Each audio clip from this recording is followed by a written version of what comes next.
Welcome, everybody, back to our Wednesday webinars. I am Tammy Cole, the director of the musical theater department, and with me today is Mariah Dalton, who's one of our fabulous teachers at the Performing Arts School.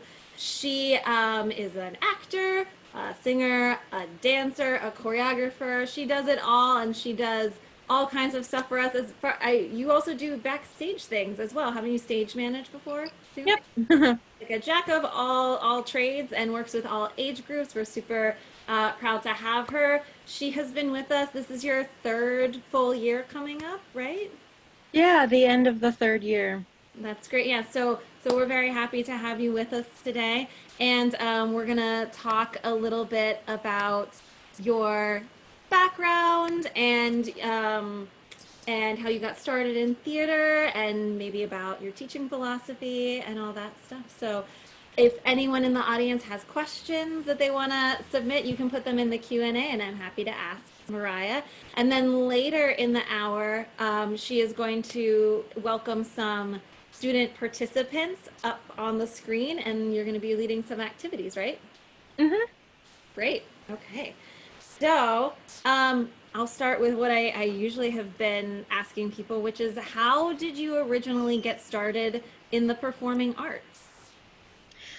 Well, I was one of those kids who knew from a very young age.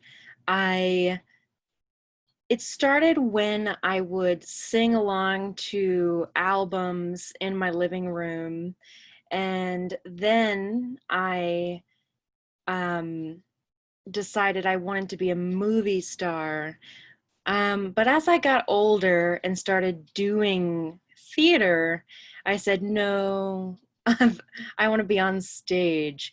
And of course, being a performing artist means that you dabble in pretty much any and all media.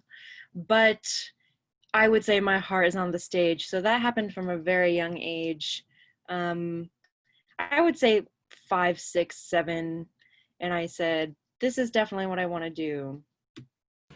That's great. And did you take classes and things growing up that kind of encouraged you to do that? Were you in a lot of shows? Well, what I did was I started with dance at age 4, and then I participated in the school shows as soon as we were able to, age-wise, which was 4th grade. But before that, I participated in church musicals, and I know a lot of vocalists get their start in a church choir, and I did church choir and I did church musicals. Um, but beyond that, I didn't actually take classes during the year as a small child. I did take camps. So I have done a handful of camps, some of those theater education companies are still around, some of them are not. One of them, actually, I did want to say was Stage Struck, which became merged with Wharton Music. So the one of my teachers that I had as a camper when I was, I guess, maybe elementary school was Miss Lily. And Mr. Rob, who teaches guitar. If anyone knows Mr. Rob, I took guitar from him. Um, and I would say that as I realized that this was not only something I enjoyed, as a hobby, but something that I had a passion for, and something that I could see myself doing the rest of my life, I went out for more competitive programs and audition-based things, and had a great time with those. And then the ultimate decision, comes in high school when you choose to go to college for theater. Yeah. And what was that like? I know, I mean, for anyone who might be interested in going to college, if we have some of our older students watching this, it is a pretty rigorous process, the audition process getting into schools, right? So how did you deal with that? It is. And I do think that just as artists evolve, so must the industry surrounding artists. and that includes colleges.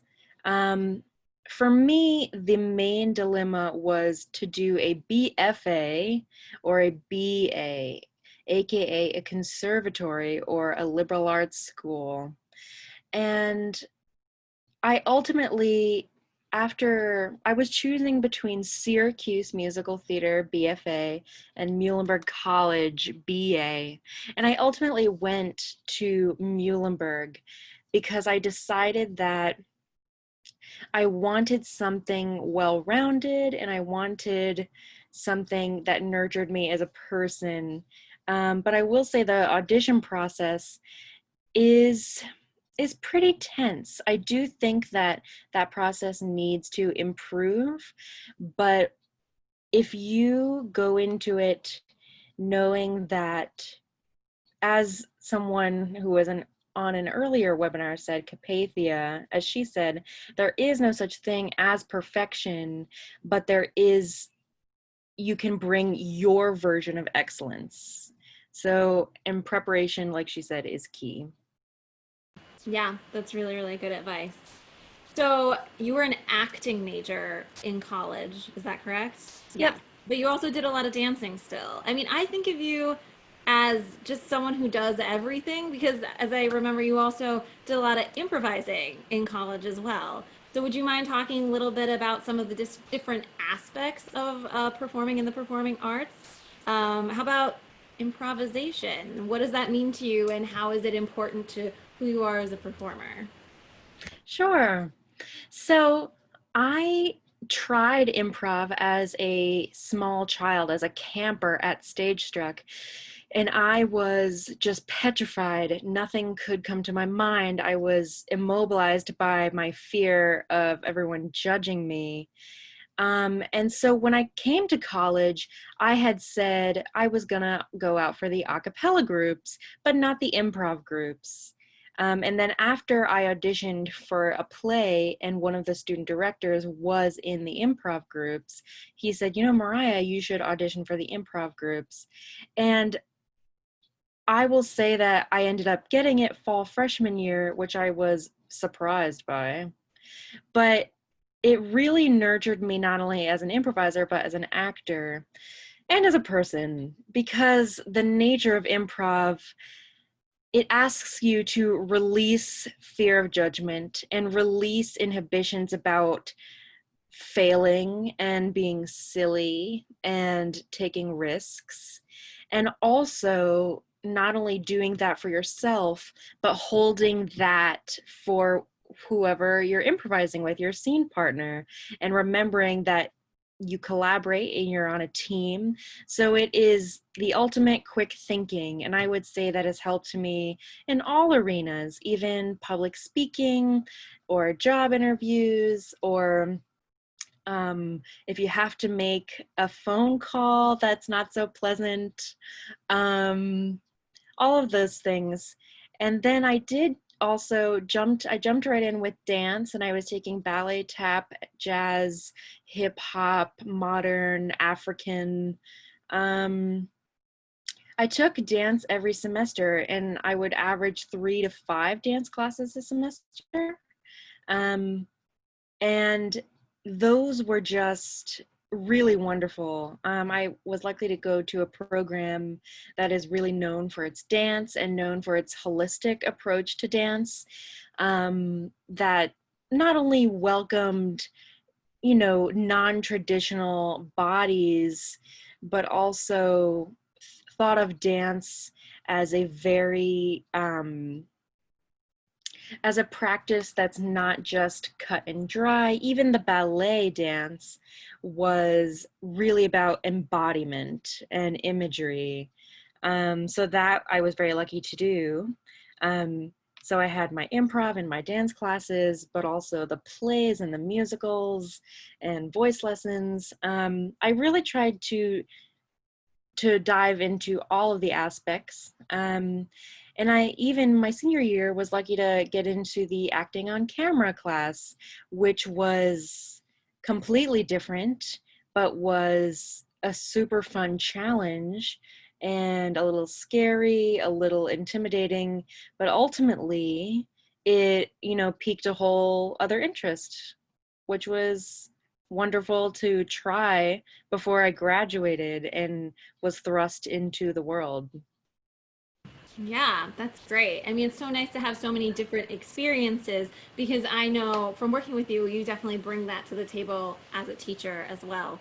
Can you talk, speaking of sort of, can you talk a little bit about your approach to acting and acting technique? Because I know in classes that I've observed you in or that we've taught together, you have such a great way about talking about character and how you build that up. Sure. I definitely, even from a young age, I was lucky to go to a high school that was teaching me Stanislavski and Uta Hagen and Meisner, even from ninth grade on. Um, so I definitely believe in learning about lots of different techniques and experimenting with them and finding what works for you. And sometimes one technique might work for you in one play, but not in the other play. And so often people see humor and drama as separate things, but really, because daily life they're meshed together, so must they be as actors in our technique. Um, I would say that my core, I do use Konstantin Stanislavski's approach the most, which is finding your objective and your tactic or your action and your obstacles and the stakes of achieving that objective versus not achieving that objective. Um, and I do very much believe in the written work of journal entries or illustrations or power words, all that marking up of the text of the script. But on the same side, on the other side, I also really believe in getting in the physical body.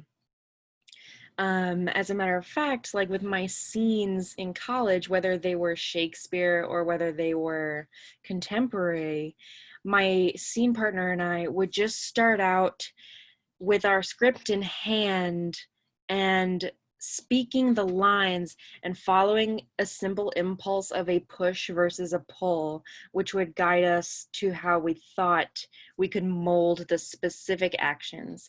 Because regardless of what school of thought you're working with, Meisner or Stanislavski, etc., I do think that something that applies to all of them is specificity, right? And I know that students who are watching, if you've had me as a teacher, then you know that myself and Miss Timmy, we always say to make a specific choice, to be specific with your blocking or with your vocal inflection, right? So that is what I would say my philosophy is on acting. Definitely having a toolbox and pulling from that toolbox as needed, which I guess like leads into the teaching philosophy, right? Which is what you were. Yeah, perfect. I mean, well, so along those same lines, yeah, my follow-up question was going to be like, so that's your philosophy on acting for yourself. And I really appreciate in the classroom that you work with kids even when they're super young on developing these skills. And I know that not everyone approaches children that way. So can you talk a little bit about that and how you approach children and teaching them these kind of complex ideas that then they can grow with as they grow, for lack of a better word. Yeah. I mean, I think that the language, perhaps the words themselves, objective, obstacle, might even be hard for small children to say. But a child understands and a student understands as they grow the idea of want and the idea of emotion. And although we don't want to teach acting in terms of showing emotions, even just giving certain sensations, physical sensations, emotional sensations, a vocabulary word to go with that, that just becomes a catalog in their head. And when it comes to the want aspect, which is the objective, which I would argue is the cornerstone, really, I'd like to pull real life situations that they might encounter. So imagine that you want to go to the amusement park and you have to convince your parent to let you go to the amusement park. And if that is your want, then what are all of the things that you can try to get your parent to take you?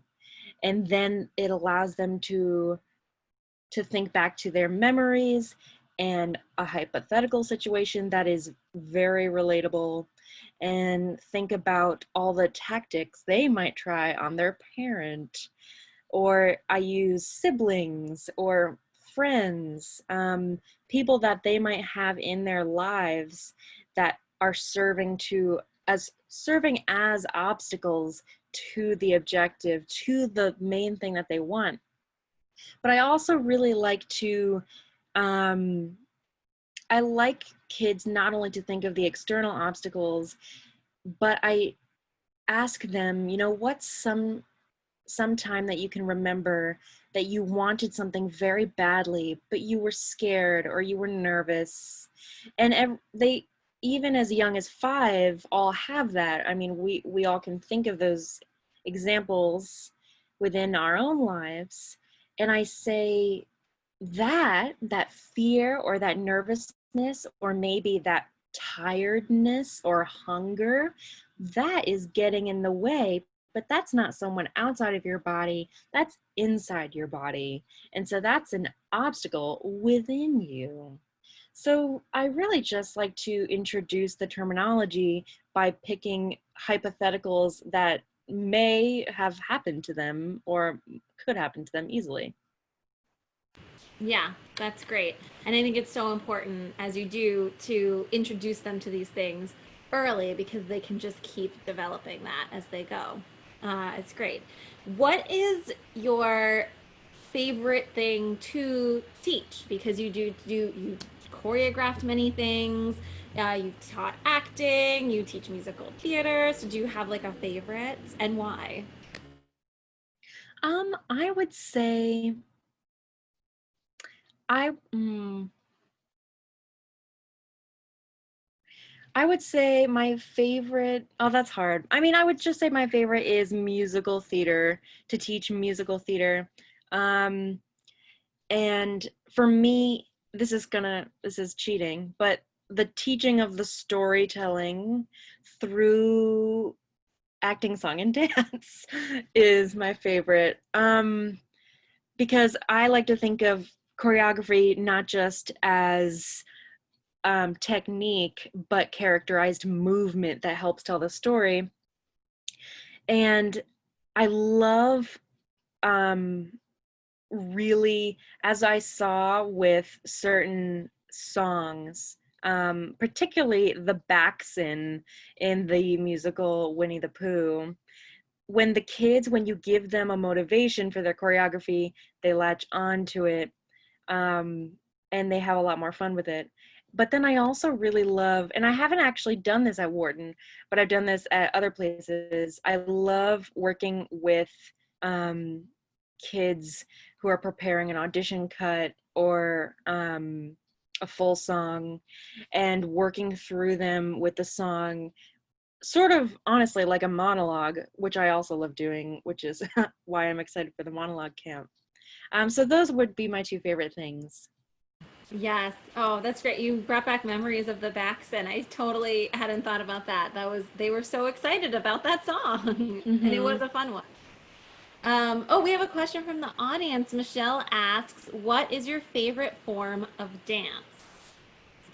I would say tap and hip hop.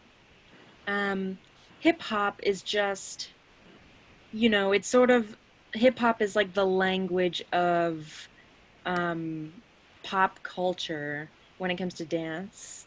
And there are honestly endless styles.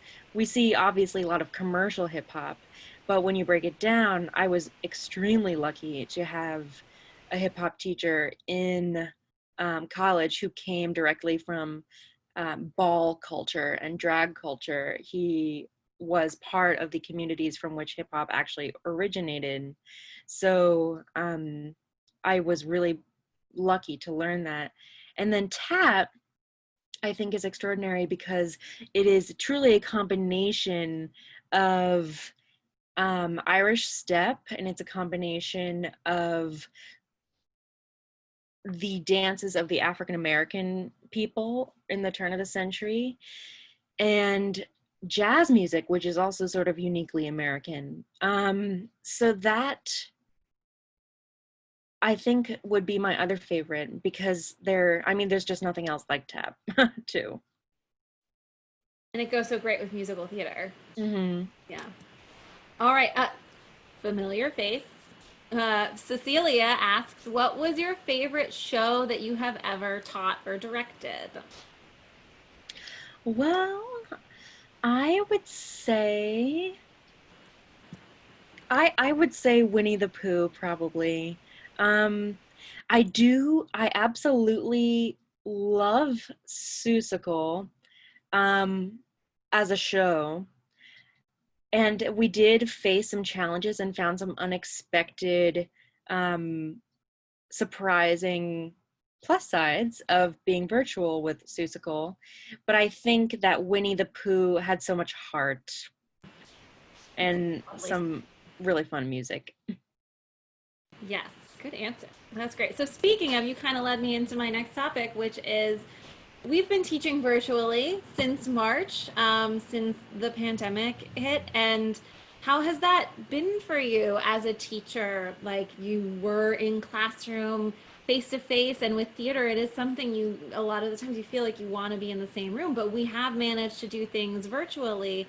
And so, what are your tips or tricks, and like how have you been dealing with that? Yeah, I would say that teaching virtually has brought some unexpected, pleasant surprises. Um, in addition to the obvious challenges, I would say that teaching virtually extends our creativity even more, both as the teaching artists, but also it challenges the students to do the same. Because now they're in a space that is very familiar to them, their home, but we're asking them to make it a performance space. And we have seen through the spring and the summer the kids do that by literally building with their own two hands out of cardboard or paper or blankets. Really wonderful, wacky set pieces, but also it asks, as Mr. Dave likes to do, and as he did in the open house, it asks us to really test our minds and think of the magic of the theater as being in our own home, right? And I would also like to add that I have enjoyed using iMovie to add in lots of sound effects and transitions, like stock videos and stuff for some of the plays that I've done. And so when the families get back the finished product, I would like to think, are pleasantly surprised because I've added all these bits and bobs that weren't necessarily in the script, and therefore they have this little time capsule of a piece that they can carry with them and take away with them. And I would also say that another wonderful thing about the online teaching is that obviously the reach is farther, so that we can bring in some new faces like some of the wonderful performers that we've had for our Wednesday webinars and the instrumentalists for the 7 p.m. webinars. And that we can reach more people who perhaps have never thought to physically come to Wharton as a student, but who now could try it more easily. So I think that even as we move forward, we'll discover cool ways to use this to our advantage. I think that's absolutely right. And yes, props to you and all of our musical theater staff for who have really stepped up and embraced things virtually and have learned new or developed skills more for like editing things. I know I certainly have. We couldn't have these shows without all of you, so it's amazing, and all the families really appreciate it. Gracie asks, "What was the first show that you ever taught or directed?" The first show that I ever taught, well, for this, I was an intern at the paper mill, and they were doing a summer conservatory show called oh no, Hooray for Hollywood. And so that was a medley of music from classic movies that we all know and love, and everything from Singing in the Rain to some Disney thrown in there. And that was a bunch of fun. And those kids really had a ball with that on the paper mill stage. But the first, I guess the first piece I directed would have been in high school. We do a director's showcase so that the junior and senior theater students get the chance to direct before they graduate. So the first thing I directed was Ken Ludwig's play Lend Me a Tenor, which is a funny madcap case of mistaken identities and broken hearts and fast-paced dialogue. And so I directed my fellow classmates in that, which is super fun. And then my senior year, I got to direct an abridged version of Drowsy Chaperone, which was also super fun. But the first time I co-directed a full-length kids piece that was not for my peers and that was not a medley was Annie with Miss Timmy at Wharton. So, yeah. All right, audience members, if you have any other last minute questions, please put them in the chat, or excuse me, in the Q&A now. I'm going to wrap up. Oh, we're not going to wrap up, but we are going to transition into some activities with some students, which is going to be super fun. Miss Mariah has already set up some students that are going to be coming on screen. If you would like to do that and you are in the audience and you are not on our list yet, just pop that in the Q&A as well, and we're happy to have you come on screen with us.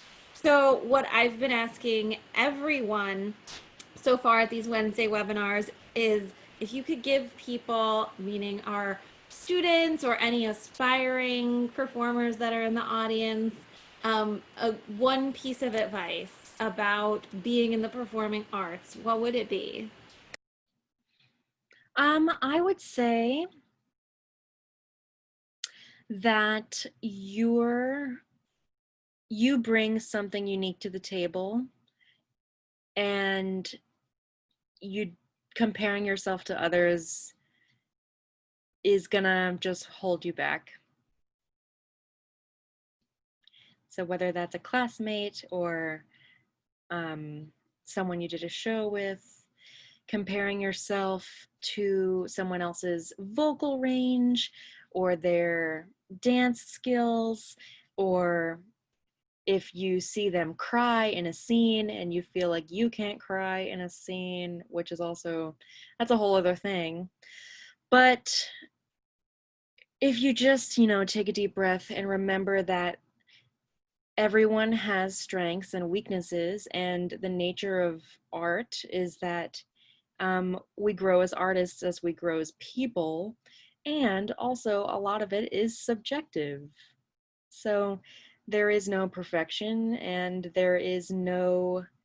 um, there is no first place medal for being a musical theater or actor performer. That's great. Yeah, be you. Absolutely. All right, I'm gonna bring some participants up here and let you take it away, Mariah. Sounds good. Oh, Hi, Cecilia.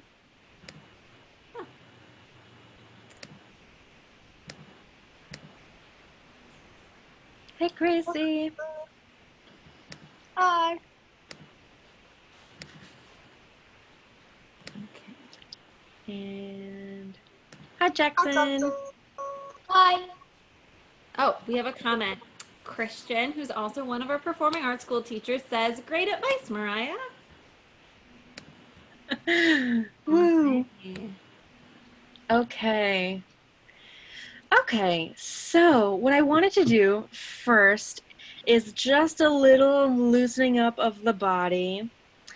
And so my three wonderful student volunteers, why don't we shake out our arms? Because you may have been sitting. I don't know if you were outside today. Maybe you cooled down. Maybe you're too cold if you're in the air conditioning all day. And then we're going to do 3 deep breaths and 3 lip trills just to get some air moving. So if you are a student who is still in the attendees, feel free to follow along. So a deep breath in and a deep breath in, number 2.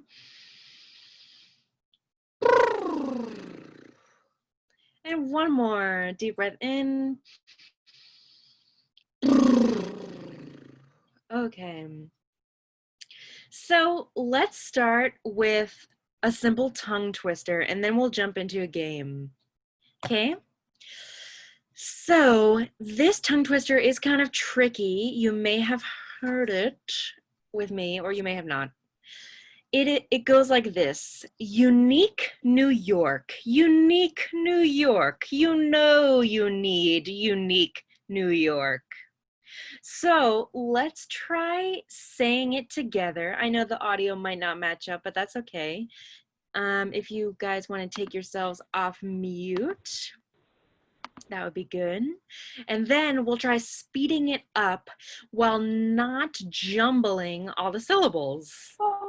So let's start slow. So unique New York. Unique New York. You know you need unique New York. Now let's start going at a slightly faster pace each time. Ready? Make sure you take a deep breath. So deep breath in.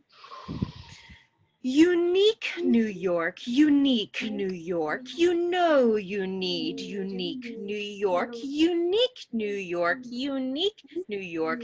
You know you need unique New York, unique New York, unique New York. You know you need unique New York, unique New York, unique New York. You know you need unique New York, unique New York, unique New York. You know you need unique New York.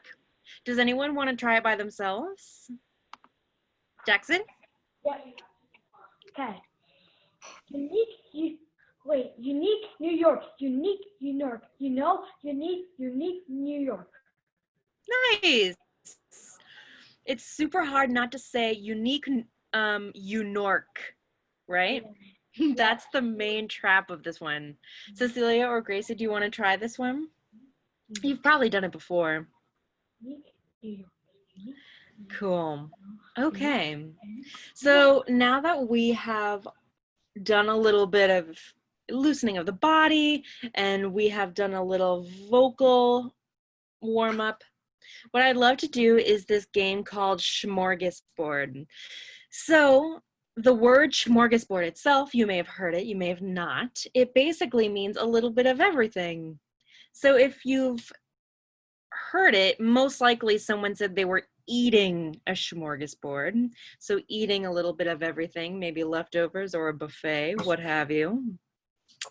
But in the acting game Smorgasbord, we would normally stand in a circle and we would go across the circle to another person, and that would be us passing it to them. So instead of passing it in a circle, we are simply going to say each other's names.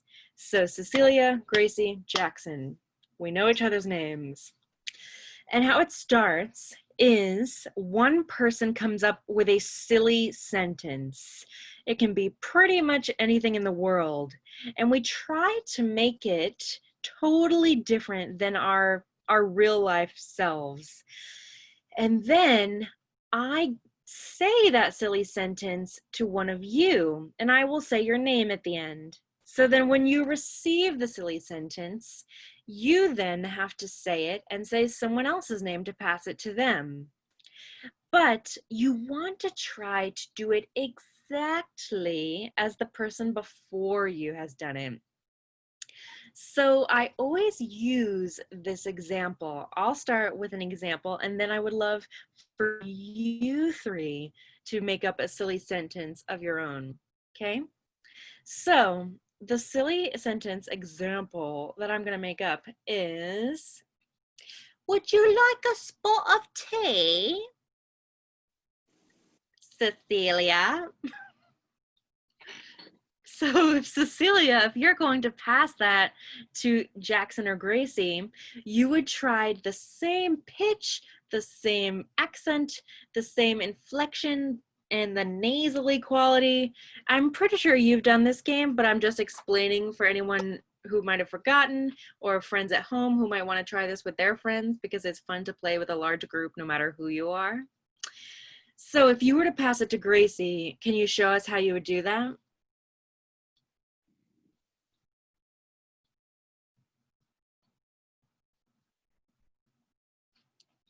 Oh, I didn't hear you. Want to try that again? I don't, maybe your audio is, maybe you need to speak up a little.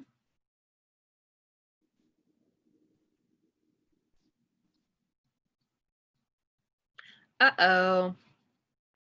Okay, and what I'm gonna do is this. Maybe try turning your audio off and on. Let's see. So, Gracie, would you like to start? Sure, same sentence. Yeah, and why don't you pass it to Jackson? Okay, can you say it once more? Yes. Would you like a spot of tea, Gracie? Would you like a spot of tea, Jackson? Great. And then Jackson, unmute yourself. I think Cecilia is gonna go off and come back on because of her audio. So Jackson, why don't you pass it back to me? Would you like a spot of tea, Mrs. Dalton? Great. Cool. So let's say I was passing it and I coughed midway. And I said, would you like a spot of tea, Gracie?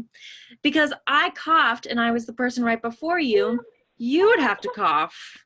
So how about you pass it to Cecilia now, Gracie, with the added cough. Okay. Would you like a spot of tea, Cecilia?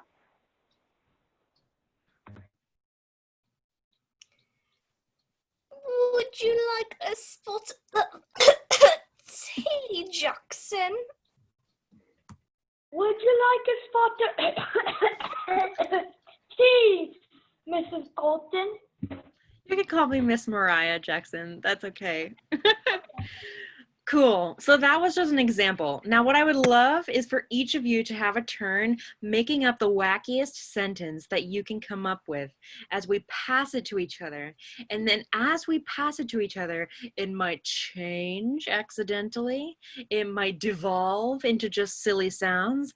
Who knows? But the point is to keep the energy up, to match it, and to not let the speed drop. Okay?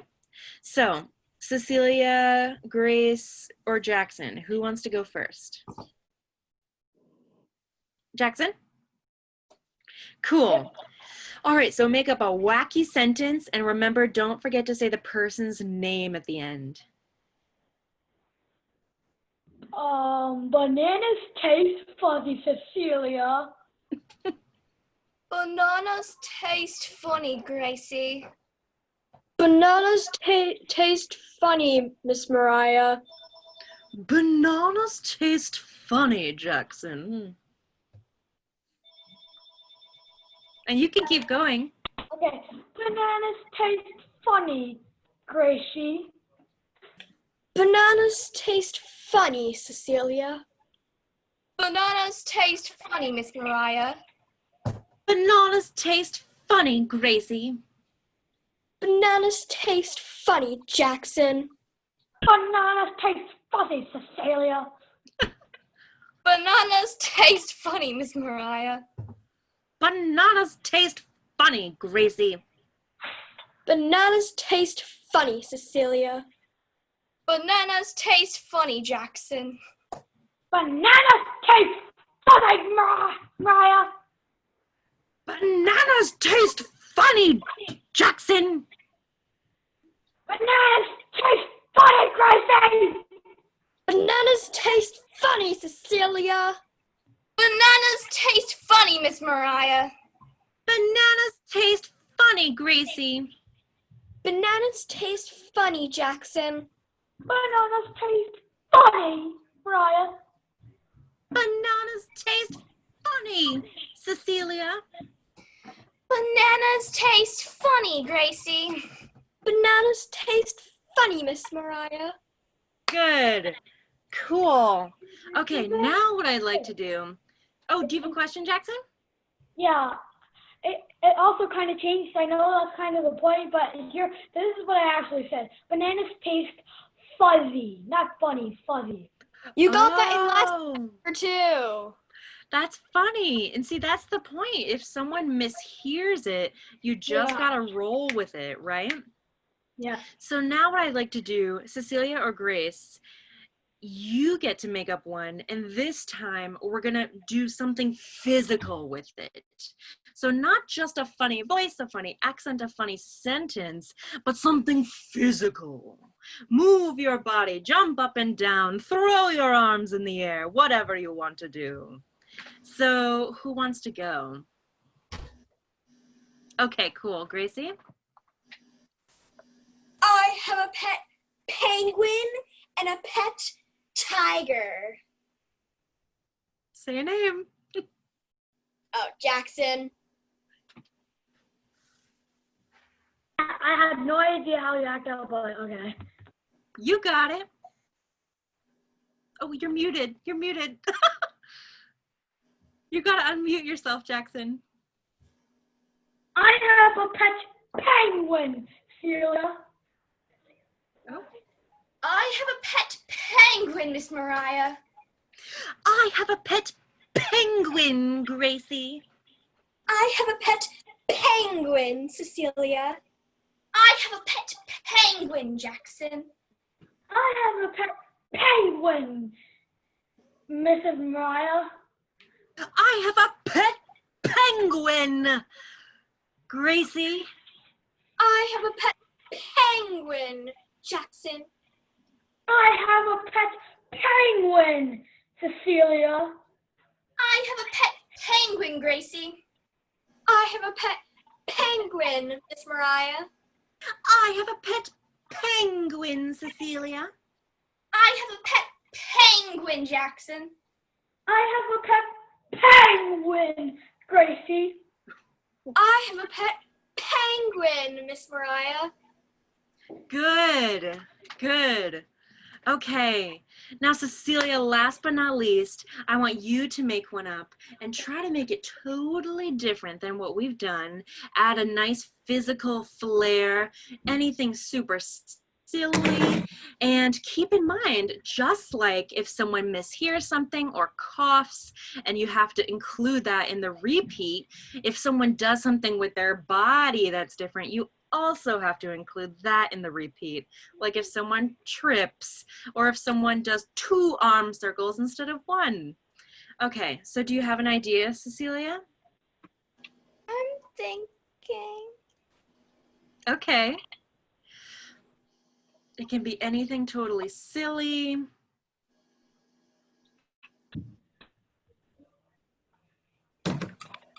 Hubba bubba. You can use one of the past shows you've done as inspiration. Like if you wanted to do a Wharton thing.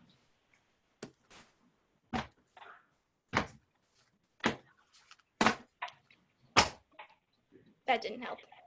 Okay. Okay.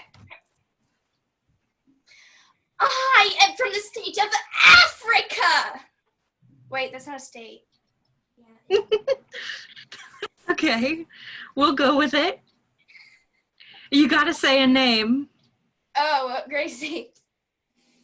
I am from the state Africa. Oh wait, that's not a state, Jackson. I am the state Africa. Oh wait, that's not a state, Miss Mariah.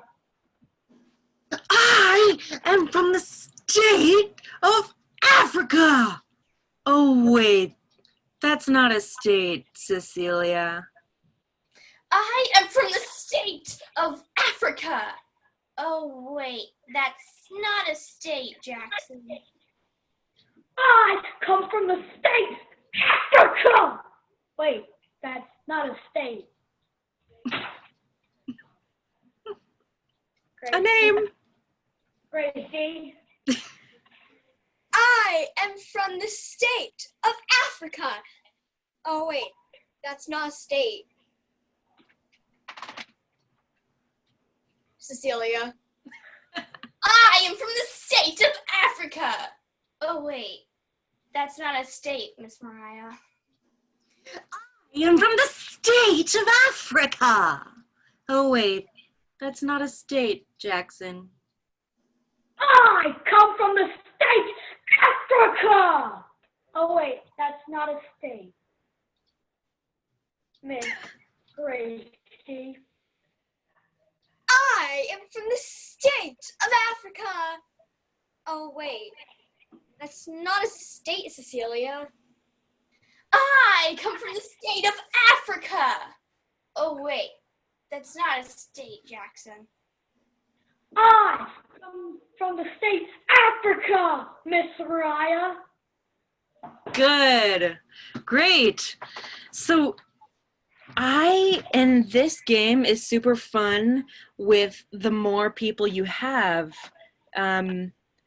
But those were wonderful examples. They're silly, they have high energy. It's something totally different from your normal personality. I would assume no one flails like that on a daily basis. And now what I would like to do for one final game for the three of you is we're going to come up with a scene, a very short scene that will be 90 seconds long, and I'll time. And then you're going to repeat the same scene in 60 seconds. And then you're going to repeat the same scene in 30 seconds. And it is the ultimate memory test because your scene that you do gets compressed shorter and shorter and shorter, and the clock is running. So you have to remember exactly what you did and exactly what you said. So let's have it be this. Cecilia, you are the student, and Jackson, you are the teacher, and Gracie, you are the principal. So when I say go, you're going to make up a silly scene, whatever you want, with the student, teacher, and principal, and I'm gonna say stop when we have hit 90 seconds. Ready, set, go. Cecilia, this is your new teacher, Mr. Jackson. Hello. Hello, I'll be your teacher. No study! Do you hear me? Study! What? Don't mind him, he's a bit crazy. You were sitting in the back. With Alex. No! Have fun. Mm-hmm. Now. Hey! Is everything all right in here? Honestly. No. Yes. What is wrong, Cecilia? What is going on? I don't know Honestly, what why to do we have this teacher? I don't know what to do. Ugh, you better come to another class. Honestly, Time. Jackson, Mr. Jackson, you are fired. You are a horrible teacher. Hey, down. Yelling at your students like that. How dare you? Come on, class, follow me. There's no one else here. Oh, yes, well, you follow me then. Mr. Jackson, you can move out. Goodbye. It's a poor class. And scene. Okay, that was exactly 90 seconds and you all kind of wrapped it up. Okay, now get your thinking caps on because you're going to do the same scene and the same dialogue and the same sequence in 60 seconds. Ready? Go. Cecilia, this is your new teacher, Mr. Jackson. Hello, Mr. Jackson. Hello. Time. Oh my goodness. Mr. Jackson, stop yelling at your students. Cecilia, you'll be seated in the back next to Alex. Okay. Nobody. Mr. Jackson, is everything all right in here? No. Yes. Cecilia, what on earth is going on? I don't know what to do. Well, Mr. Jackson, you are fired. Yelling at your students like that? Class, follow me! Oh, wait, there's only one of you. Hurry up. Mr. Jackson, you can leave. Goodbye. The class you live in. Still got 10 more seconds. And scene. And scene. Okay. That's the challenge of this one. The 60-second mark, you think you got to go as fast as lightning, but really, It's you the end up with 30 extra seconds. time. Okay. On your mark, same scene, get set, go. Cecilia, this is your new teacher, Mr. Jackson. Hello, Mr. Jackson. Hello. Time. Mr. Jackson, stop yelling at your students. Cecilia, you'll be in the back next to Alex. Goodbye. Alex. Oh. Time. Mr. Jackson, is everything all right in here? No. Cecilia, what on earth is going on? I don't know what to do. Mr. Jackson, stop yelling at your students. You are fired. Come on, class, follow me. You're going to another class. It's Oh, only and there's only one of you. Hurry up, Cecilia. Come on. Scene. Poor class. Good. Good.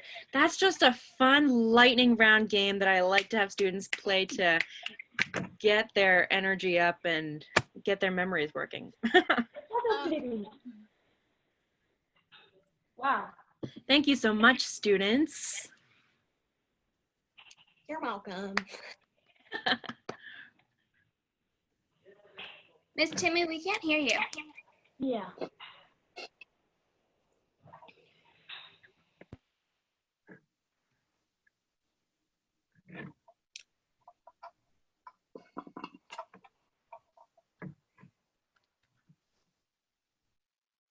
No.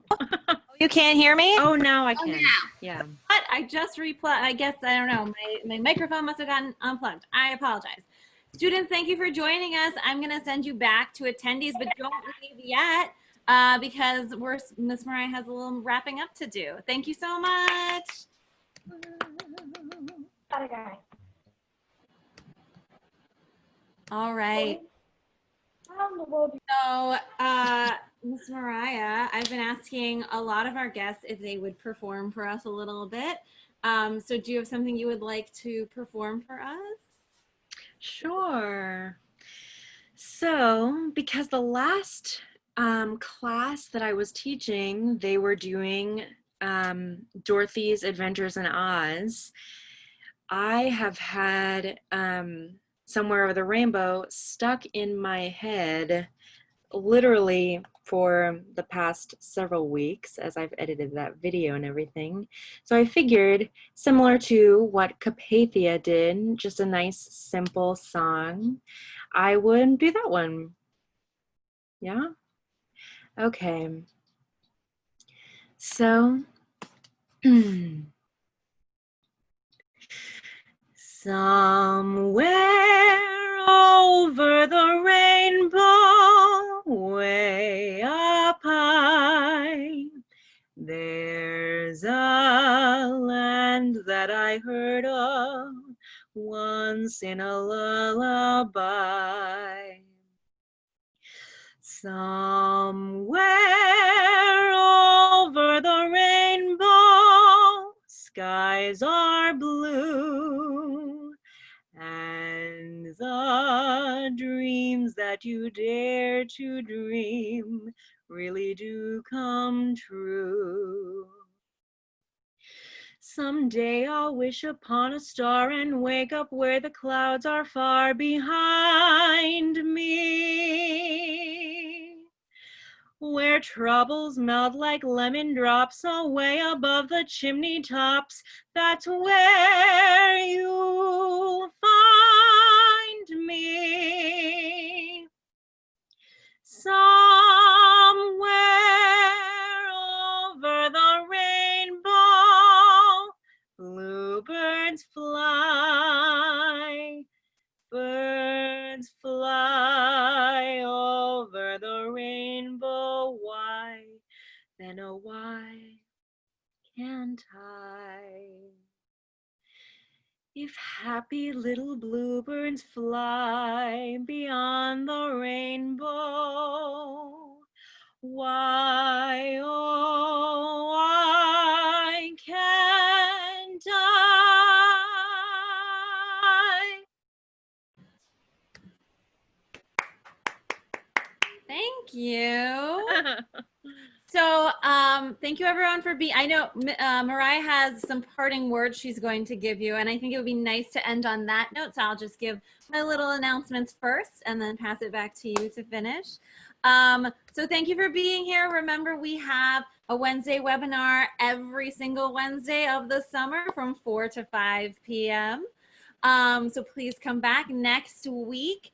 It's going to be Pam Souza, so please join us. I'll be sending information like I have been every week on that. We still have summer camps open through the month of August. Mariah is teaching our monologue workshop that starts next week. It is from 9 to 11:30. Is that right? 9 to, I think it might be 10 to 12. 10 to 12. Yeah. It's only 2 hours. You're right. It's 10 to 12 every day, so you don't even have to be an early riser. There are still spots, although our minimums are lower because everything is online. So if you would like a spot, I would suggest signing up now. You can find us on whartonarts.org under the summer listing. So we would love to see you. I'm sure Mariah would love to see you. Yeah. We're also back for a lot of classes in the fall. Check out our online offerings or our offerings that are online now to see what we have. We'll be making updates as things go along as well. We have a couple audience things. Jackson and Cecilia both. Jackson says, yay. Gracie says, beautiful. I'm assuming about your performance, which it was. Helen says, that was so much fun to watch. Thank you so much for sharing your story and beautiful singing. She enjoyed it. Thank you, Helen. What else? I think that's it. So Mariah, do you have some parting words for us? Yes, I just wanted to say that in the vein of not comparing yourself and feeling assured in your skills and in your person as an artist, I wanted to share an affirmation that I actually read somewhere. And feel free to repeat this along or just say it in your head. I am a creative individual. I have within me a great capacity to tell stories. I bring a special and unique point of view to my art. I value myself and my fellow artists. and I am worthy of a full creative life. So I just wanted to leave everyone with that. That is wonderful. Thank you so much. Thank you everyone for being here. And I hope that we'll see you next Wednesday. Bye. Bye. Thank you so much for being with us, Mariah. Wonderful. Yeah.